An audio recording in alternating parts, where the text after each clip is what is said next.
Dating એપથી રત્ન કલાકારને શિકાર બનાવ્યો. સમલૈંગિક સંબંધ માણવા જતા યુવકના રૂપિયા, મોબાઈલ અને બાઇક લૂંટી લીધું. મારી નાખવાની ધમકી આપી. સુરતના વરછા વિસ્તારમાં ગે ડેટિંગ એપ મારફતે સંપર્કમાં આવેલા 3 યુવાનોએ એક રત્ન કલાકારને મળવા બોલાવીને તેની પાસેથી રોકડ, મોબાઈલ અને બાઇક લૂંટી લીધા હતા. આરોપીઓએ ચપ્પુની અણીએ યુવાનના ખાતામાંથી 5,000 ટ્રાન્સફર કરાવી દીધા.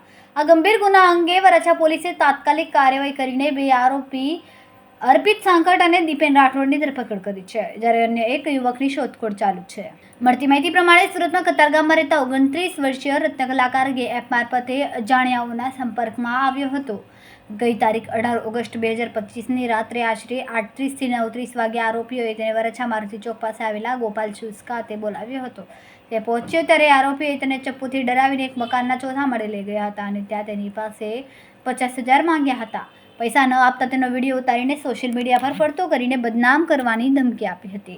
તેને માર માર્યો હતો. ગભરાયેલા યુવક પાસેથી આરોપીઓએ તેના મોબાઈલનો ઉપયોગ કરીને ગૂગલ પે મારફતે 5,000 ટ્રાન્સફર કર્યા બાદમાં 8,000નો મોબાઈલ અને 80,000ની કિંમતની હોન્ડા બાઇક છીનવી લીધી હતી. પૈસાની વ્યવસ્થા કરીશ તો તારો ફોન અને બાઇક પાછો આપો, નહીં તો મારી નાખીશ તેવી ધમકી આપીને ત્રણેય ત્યાંથી ફરાર થઈ ગયા હતા. આ મામલે ભોગ બનનાર યુવકની વરછા પોલીસ સ્ટેશનમાં 3 અજાણ્યા યુવકો સામે ગુનો નોંધાવ્યો છે. પોલીસે ગણતરીના કલાકોમાં 2 આરોપી અર્ષિત માઝાભાઈ સાંકટ અને દીપેન હિતેશભાઈ રાઠોડની ધરપકડ કરી.